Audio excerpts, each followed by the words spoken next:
कहते हैं कि प्रतिभा किसी की परिचय की मोहताज नहीं थी। ऐसी ही प्रतिभा जिसने हाल ही में उड़ीसा के राउरकेला में 13वीं hockey sub junior national championship में भाग लेकर राजस्थान का प्रतिनिधित्व कर 2 गोल केरल के खिलाफ करके राजस्थान को विजय दिलाई। केरल के सामने उसका वीडियो भी काफ़ी वायरल हुआ। मल्चेश्वर की 13 वर्षीय नर्मदा नायक सुजानगढ़ लाडनो रोड मार्केट गार्डन में दुर्गा वाहिनी की ओर से स्वागत किया गया। नर्मदा और उसके परिजनों को माला पहनाकर मोमेंटो देकर सम्मानित किया गया। नर्मदा ने कहा कि सब जूनियर नेशनल खेलने के बाद आत्मविश्वास में बढ़ोतरी हुई है। उसका लक्ष्य है भारतीय टीम में खेलना। नर्मदा ने कहा कि वो विदेश में ऑस्ट्रेलिया के खिलाफ मैच खेलना चाहती है। आरएलपी नेता रतनलाल नायक ने कहा कि सामाजिक तौर पर नर्मदा उसका परिवार की हर मदद करने के लिए तैयार रहेंगे। इस दौरान बजरंग दल, दुर्गा वाहिनी, सनातन मित्र मंडल, लाडनो सहित अनेक कार्यकर्ता पहुंचे, जहां पर उन्होंने नर्मदा नायक का स्वागत किया। केरला जैसी टीम के सामने आपने 2 गोल किए। आपकी उम्र सबसे कम थी, बड़े बड़े स्टार थे, बड़े बड़े खिलाड़ी थे, कैसा अनुभव था? बहुत अच्छा लगा था कि हमारे मन में ऐसे लग रहा था कि हम एस्ट्रा टर्फ पर कभी नहीं खेलेंगे, पर हम एस्ट्रा टर्फ पर खेले, क्योंकि हम तो मिट्टी के मैदान पे खेलते हैं। तो भी हम 2 गोल मारकर केरला को और हराया और राजस्थान का मनोबल बढ़ाया। और हम ऐसे ही आगे बढ़ते रहें और इंडिया तक खेलते रहें कि हम भी ऐसे खेलें और लोग भी बहुत हैं, वो भी ऐसे खेलें और आगे बढ़े। क्या तमन्ना है आगे जाके कहाँ खेलना चाहते हैं? हम इंडिया ऑस्ट्रेलिया तक, जैसे कृष्णा पूनिया खेलती है ना, वैसे ही। मतलब इंटरनेशनल? हाँ। ओलंपिक खेलने की। अच्छा, मेरे गुरुजी को धन्यवाद कहना चाहती हूँ कि उन्होंने मेरे को इतना आगे बढ़ाया। और फिर कहती हूँ मेरे माता पिता और सारे परिवार को धन्यवाद देती हूँ कि क्या कहना चाहेगी बाकी लड़कियां, गांव की लड़कियां, उनके लिए क्या कहना चाहिए? कि बाकी लड़कियां भी, हमारे जूनियर प्लेयर बहुत हैं, कि वो भी ऐसे आगे बढ़े और दूसरों लोगों को भी ऐसी सहायता मिले और आगे बढ़े। जी, मैं यहाँ था वहाँ के हमारी पोती नर्मदा, गांव मल्चेश्वर से, छोटा एक देहाती गांव है। हम मेहनत मजदूरी करते हैं, इसीलिए इस बच्ची को हम आगे बढ़ाना चाहते हैं। और सभी भाइयों को, सभी बस्ती को और सभी गुरुजनों को प्रणाम करते हुए बच्ची आगे बढ़े। देखो जी, मुख्यमंत्री से ये कहना है कि हमारी बच्ची है, हम गरीब परिवार हैं, मेहनत करते हैं, मजदूरी करते हैं और इनको हम आगे बढ़ाना चाहते हैं, तो आप कोई कुछ सहयोग दे सकें।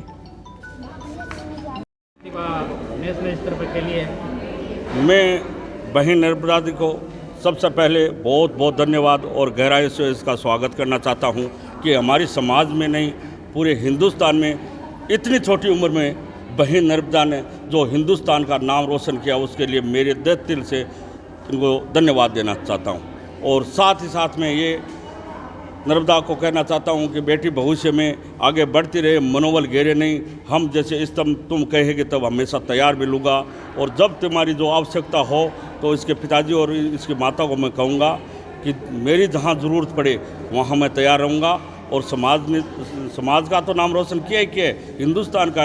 और इसी के ज़रिए मैं सभी बेटियों को ये संदेश देना चाहता हूँ कि बेटियाँ आगे बढ़े और देश का नाम रोशन करें। जय हिंद, जय भारत।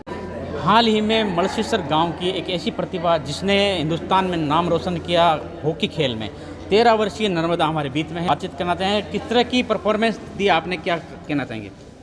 हमने बहुत परफॉर्मेंस किया, लेकिन हम पहले से ही 2 मैच हार चुके और लास्ट मैच जीत चुके। हम ऐसे सोच रखा था कि कोई फाइनल मैच तक पहुँचे, पर फाइनल मैच तक नहीं पहुँचे। जिस तरह से आपने गोल किए हैं, कौन सी टीम थी उसके खिलाफ गोल किया आपने? केरला टीम थी, उसके हमने 2 डिफेंस मार के और 2 गोल डाले। किस तरह से प्रेरणा मिली? आज तो आप 13 साल की हो और आपसे सीनियर भी खेल रहे हैं हॉकी में। हमारे प्रिंसिपल सर ने बस 3 बजे बुलाते थे तो कोई नहीं आता था। मैं आके ग्राउंड पे खेल वो करती थी और दौड़ वो करती थी, तब मेरे को ये आवश्यकता मिली। जिस तरह से अब क्या लगता है कि आगे बढ़ना चाहती हो तुम? हाँ, आगे खेल में आगे बढ़ना चाहती हो? हाँ। तो क्या लक्ष्य रहेगा तुम्हारा? हमारा लक्ष्य यही है कि हम इंडिया खेले, ऑस्ट्रेलिया खेले। इंडिया खेलें, विदेश में खेलें, ये इनकी तमन्ना है, क्योंकि इसने ऐसा गेम दिखाया। केरल की टीम को डायरेक्ट गोल 2 गोल हरा के 2 गोल करके मैदानी गोल करके इसने प्रतिभा दिखाई। और टीम में सबसे छोटी ये 13 साल की लड़की नर्मदा, जो कि सुजानगढ़ के निकटवर्ती गांव मड़सीसर की है, जिन्होंने ऐसी प्रतिभा दिखाई और हॉकी में राजस्थान का। सुजानगढ़ वार्ड नंबर 32 के बाशिंदों ने सोमवार को वार्ड में कार्य नहीं होने की शिकायत को लेकर प्रदर्शन किया, नारेबाजी की। लोगों ने नगर परिषद के सामने बैठकर नगर परिषद के वार्ड पार्षद प्रतिनिधि के नेतृत्व में नारेबाजी की। राकेश प्रजापत ने बताया, वार्ड की तरफ से राकेश प्रजापत जो कि वार्ड पार्षद प्रतिनिधि है, उन्होंने बताया कि चेकरा और कच्ची सड़क का टेंडर 4 माह पहले जारी किया गया, जिसका निरस्त कर दिया गया। दोबारा टेंडर हुआ, नगर परिषद सभी अधिकारी कर्मचारियों का हस्ताक्षर थे, लेकिन सभापति भेदभाव से कार्य नहीं कर रही है हमारे वार्ड का, जिस पर नगर परिषद के पार्षद प्रतिनिधि ने नारेबाजी करते हुए ज्ञापन दिया। नंबर 32 में एक आज के 6 माह पूर्व एक टेंडर किया हुआ था चेकरे का, जिसको कुछ कारणवश इन्होंने रद्द कर दिया। उसके बाद में कुछ 2 माह बाद में फिर टेंडर हुआ, जिसमें सब अधिकारियों के दस्तखत हो गए। मनोज जी ठेकेदार है, उनके वो टेंडर निकला था, मगर कुछ राजनीतिक द्वेष के कारण नीलोफर गौरी आज तक उस फाइल को 2 महीने हो गए, मगर उस टेंडर पे दस्तखत नहीं कर रही है, न उसको ऑर्डर दिया जा रहा है, न उसको निरस्त किया जा रहा है। एक राजनीतिक द्वेष के कारण हमारे वार्ड नंबर 32 के आदमी इतना दुख पा रहे हैं जिनकी कोई सीमा नहीं है। आज हर आदमी वहाँ पे दुखी है, न कोई सड़क है, न कोई पानी की व्यवस्था है, न लाइट की व्यवस्था है। सुजानगढ़ वार्ड नंबर 32 को एक पिछड़ा वर्ग बनाकर कचरा स्थल बना दिया गया, और मेरी प्रशासन से मांग है कि जल्द से जल्द सारी सुविधाएं और ये टेंडर कराया जाए। केंद्रीय मंत्री नितिन गडकरी सोमवार शाम पहुंचे सालासर बालाजी मंदिर, जहां से हेलीकॉप्टर से पहुंचे वो सालासर के निकट गांव शोभासर हेलीपैड पे के साथ पूर्व मुख्यमंत्री वसुंधरा राजे सिंधिया, प्रदेश भाजपा अध्यक्ष सीपी जोशी, नेता प्रतिपक्ष राजेंद्र राठौड़ थे। हेलीपैड पर भाजपा नेताओं ने नितिन गडकरी सहित नेताओं ने का स्वागत किया, अभिनंदन किया। इस अवसर पर रतनगढ़ विधायक अविनेश मैत्री, सुजानगढ़ नगर परिषद जयश्री धादित ने ताल छापर के बीच अभ्यारण्य के पास पड़ी रोड पर और ब्रिज बनाने की मांग रखी। मंदिर पहुंचने पर मिठुनलाल पुजारी, यशोदानंद पुजारी, मांगीलाल पुजारी ने श्री बालाजी की तस्वीर भेंट कर मंगल जयकारे के साथ केंद्रीय मंत्री गडकरी का स्वागत किया। गडकरी सहित भाजपा नेताओं का कमल किशोर पुजारी, मनोहर पुजारी सहित पुजारी परिवार ने भी स्वागत किया। सूरत जिले के जिला अध्यक्ष भारतीय जनता पार्टी के धर्मवीर पुजारी, सालासर बालाजी मंदिर के पुजारी लीलाधर पुजारी ने गदा भेंट करके स्वागत किया केंद्रीय मंत्री नितिन गडकरी का। वहीं शोभासर के सरपंच इमरान ने भी चुनरी उड़ाई पूर्व मुख्यमंत्री वसुंधरा राजे सिंधिया को। सुजानगढ़ प्रधान मनभरी देवी, पूर्व मंत्री खेमाराम मेघवाल, पूर्व मंत्री यूनुस खान सहित अनेक लोग उपस्थित थे, अनेक जनप्रतिनिधि उपस्थित थे, जिन्होंने केंद्रीय मंत्री का स्वागत किया। वहीं सालासर बालाजी मंदिर पहुंचने पर मंदिर पुजारी मीट पुजारी ने पूजा अर्चना करवाई। वहीं हनुमान सेवा समिति के अध्यक्ष यशोदानंद पुजारी ने पूजा अर्चना करवाई। सालासर बालाजी मंदिर में पुजारी परिवार ने बालाजी महाराज की तस्वीर भेंट। सुजानगढ़ के भाजपा नेता भगवान स्वरूप गुर्डा, वहीं बीएल भाटी सहित अनेक कार्यकर्ता उपस्थित थे, जिन्होंने स्वागत किया केंद्रीय मंत्री नितिन गडकरी का। केंद्रीय मंत्री के साथ प्रदेश भाजपा अध्यक्ष सीपी जोशी ने कहा, गहलोत सरकार हर विभाग में 50% कमीशन का भ्रष्टाचार चला रही है। जिस सीपी जोशी ने बताया कि ईस्ट इंडिया कंपनी की तरह देश के धन को बाहर अपने आकाओं को बेचती है कांग्रेस, वैसे ही गहलोत सरकार एक विशेष परिवार को भ्रष्टाचार के पैसे फायदे पहुंचा रही है। आज बच्चों के पोषण के लिए जो अनाज आता है वो लूट खा रहे हैं, कहाँ नहीं बचा है। हर विभाग में भ्रष्टाचार के अलावा कोई काम नहीं। और राजस्थान की जनता, पहले आज़ादी से पूर्व कुछ लोग थे जो जनता को लूट कर ईस्ट इंडिया कंपनी को पैसा भेजा करते थे, और आज ये राजस्थान वही काम राजस्थान की सरकार कर रही है। राजस्थान की जनता को लूटकर एक परिवार जो ईस्ट इंडिया कंपनी है वहाँ तक पैसा पहुँचाने का काम। सर पहले देखिए, मैं 2 पक्ष हैं। 1.5 वर्ष वो भी उप मुख्यमंत्री रहे, क्यों नहीं उस समय इस प्रकार की बात उठाई। और आज उनके विभाग के सिर्फ मंत्री और विधायक ही नहीं, मुख्यमंत्री जी के सलाहकार भी कह रहे हैं कि भ्रष्टाचार चरम पर है। नैतिकता के आधार पर उनके परिवार, हम विपक्ष के नाते जनता की आवाज़ उठा रहे हैं मात्र की, लेकिन उनके परिवार के लोग, उनके कुनबे के लोग ही उनके ऊपर विधायक, मंत्री और सलाहकार ये स्पष्ट रूप से कह रहे हैं कि इस सरकार में भ्रष्टाचार चरम पर है, बिना पैसे कोई काम नहीं हो रहा है। तो राजस्थान के मुख्यमंत्री जी को नैतिकता के आधार पर तुरंत इस्तीफा देना चाहिए। जल जीवन मिशन आधा पैसा भारत सरकार दे रही है। मैं दावा करता हूँ, क्यों इनको BSR से 42% पुल बनाकर टेंडर देने की जब संसद में मामला उठा तब उसको कैंसिल किया?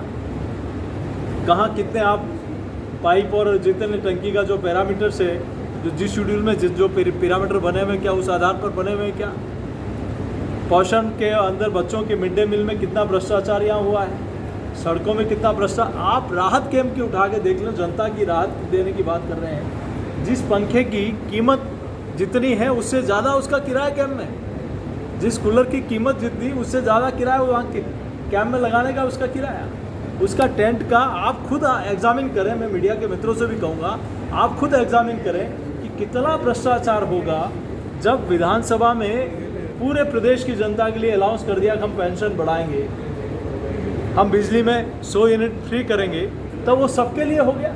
फिर ये कैंप लगाने का, ये भ्रष्टाचार का एक नया अड्डा खोला, एक ठिकाना, जिसके माध्यम से जनता की खून पसीने का कमाया पैसा वो कहीं न कहीं भ्रष्टाचार के माध्यम से इनके चुनावी काम में आए। इसके लिए एक नया शुरुआत करी इन्होंने।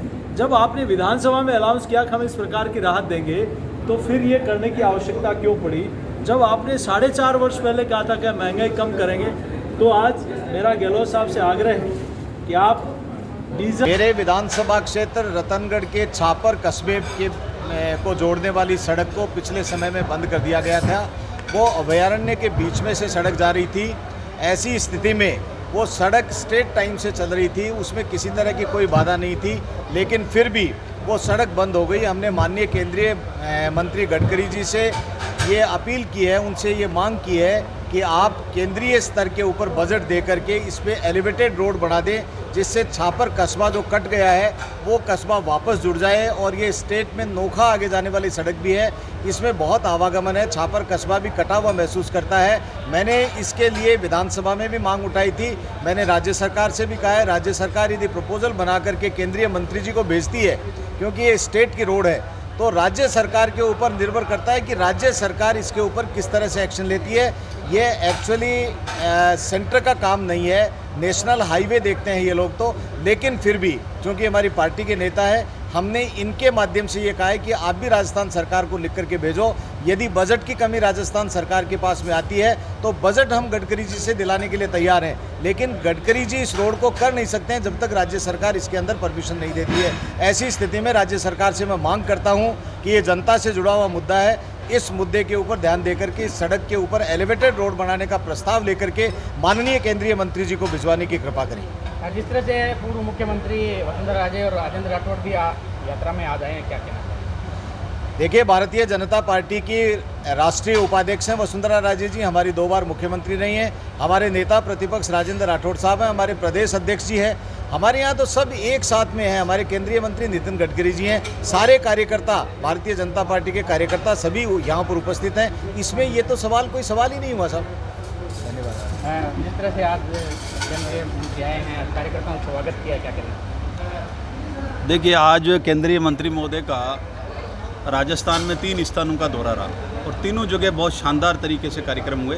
पहले नितिन गडकरी साहब खाचरियावास में आए और पूर्व उपराष्ट्रपति महोदय को श्रद्धांजलि देते हुए वहाँ सभा को संबोधन किया।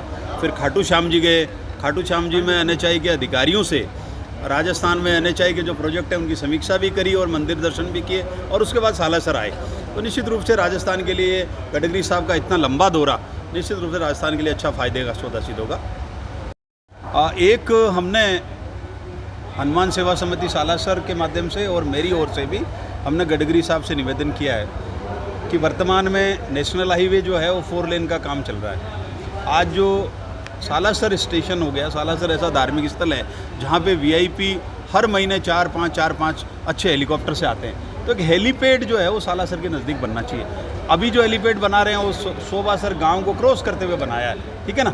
तो नज़दीक बनाने का एक मैंने सुझाव दिया है कि जो NHI का काम चल रहा है अभी 4 लेन का, उस 4 लेन के पास में ही अगर एक ज़मीन एक्वायर्ड करके NHI और वहाँ 3 हेलीपैड बना के और स्थायी हेलीपैड स्टेशन बना दिया जाए तो जितने भी VIP आएंगे सुरक्षा की दृष्टि से भी और कन्वेंस की दृष्टि से भी बहुत उपयोगी सिद्ध होगा। ये मैंने एक सुझाव गडकरी साहब के यहाँ भेजा है। केंद्रीय मंत्री नितिन गडकरी सालासर बालाजी मंदिर पहुंचे, जहां पर हेलीकॉप्टर से आए और साथ में थे राजस्थान के पूर्व मुख्यमंत्री वसुंधरा राजे और दिग्गज नेता राजेंद्र राठौड़, नेता प्रतिपक्ष, जिनका यहां पे स्वागत किया गया हेलीकॉप्टर पर, हेलीपैड पर, जहां पर भारतीय जनता पार्टी के अनेक कार्यकर्ता नेता मौजूद थे।